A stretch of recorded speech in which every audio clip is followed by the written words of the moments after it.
Here are the 4 big mistakes that people make when completing their foreign tax credit 1116 form to the IRS. Go check it out. Hi everyone, my name is Simon Misiewicz from Optimize Accountants, and I'm going to talk about the common mistakes that I see people make when they're using the form, the 1116, the foreign tax credit. So let's get into the details now. And the foreign tax credit, I've did a video previously, so please do look at that if you want to go through what this form is.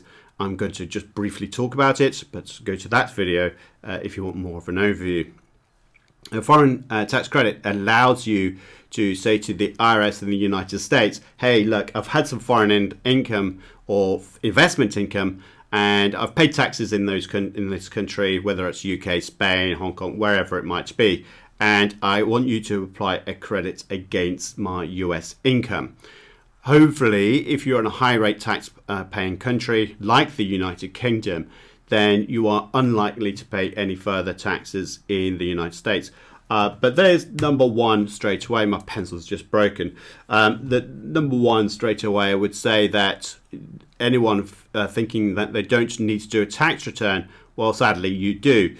You need to fill in a tax return because you need to tell them you do not have any tax liabilities. By excluding your tax return, you could be in trouble. And therefore, it is better to fill in one of these tax credits if you know you're not going to have any tax in the US because you've paid so much in the high rate taxpayers countries that you have, such as the UK, Spain. So where do we go from there? Where's the mistakes? That's number one, not completing a tax return. Number two is not filling in the details of the form correctly. So telling the IRS which country you're in, make sure you're quite specific about the country. And then in here, it says gross income from sources within the country shown above and other types checked. See instructions. What you've got to be doing here is talk about foreign country and then putting your income. The one thing I would say right here is number two is foreign exchange. The foreign exchange aspect is where you take your currency, whether that's in euros or in UK sterling pounds, and you don't apply the correct rate for dollars. And basically what you have, and I'm just going to go to the wrong tab here, but at the top of the tab, you can quite clearly see this is a page from the IRS, yearly average currency exchange rates. It is important for you to use the correct the US exchange rate because that's what the IRS want you to do. And I've highlighted it there for the UK pounds is 0.727. You have to also kind of think about, well, if you've got in sterling, you have to then divide that number by your sterling number by this, and it will increase it to your dollar amount.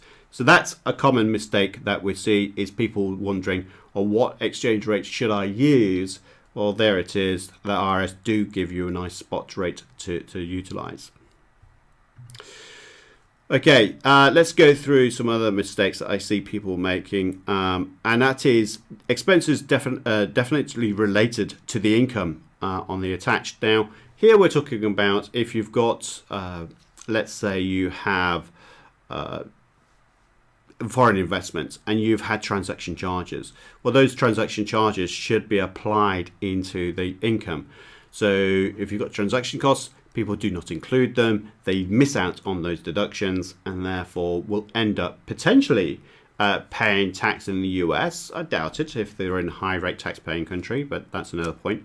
And then they've got this deduction that they could have utilized. So by not doing the administration, you're paying more taxes than you need to. Point number three here is the fact that people utilize this form when they're in a low tax country. By the way, this foreign tax credit is brilliant for anyone in high rate tax countries. So if you're in the UK, in Spain, perfect. But if you're in Hong Kong or Dubai, then those countries are going to be very low taxed as it is taking a tax credit may not be as good as the foreign income exclusion amount if you have employment income or self-employment income in those countries. So people utilizing this form incorrectly because they may be better using the 2555 income exclusion form instead. So do make sure you check out your tax status. The best way to do this, if you're not sure, is to complete both 1116 form and the 2555 form, which is the tax credit versus the foreign income exclusion amount, and then seeing which one is right for you. We're not going to be able to go through an example of that today, but it's something that I want you to do, and it is a mistake that I see people make. I already mentioned about the taxes here. The one thing I would just want to highlight here, hopefully it still works, is the foreign taxes paid or accrued. So another mistake I see, especially this is whereby people from the UK, they will get something called a P60, which is the annual year-end situation. The issue here is that you've got different time periods. So the UK will focus on the 6th of April to the following 5th of April. And that's great, but actually the Irish aren't interested. They are more focused on between the dates of the 1st of January all the way to the end of December. So technically speaking, you need to do the matching concept here of saying, well, actually, I need to go through all of my my pay slips from January to December and not utilize your year-end summary, because the year-end summary is just out of sync. It wouldn't really be working for you in that regard. So that's another aspect of an error. And we've already mentioned about people using the wrong foreign exchange rates. So I won't go into that one again. Let's just go to the tax deducted. I've already mentioned about that. And then there's summary of tax credits as well. Overall, I would say that there are 4 common mistakes that I see people making. But the biggest one I would go back to refer to my earlier point is, should you use the foreign tax credit at all, or should you use the foreign income exclusion? I will do a separate video to compare them directly to see which one is better for you, but make sure you do your own homework. So those are the common mistakes I see with the Form 1116 tax credit. Hopefully you found that video useful and interesting. Make sure that you do press that like button to help the YouTube algorithm and subscribe to this channel. But before you go, I want to share with you this video that I think you should be watching next. So go check this video out right now.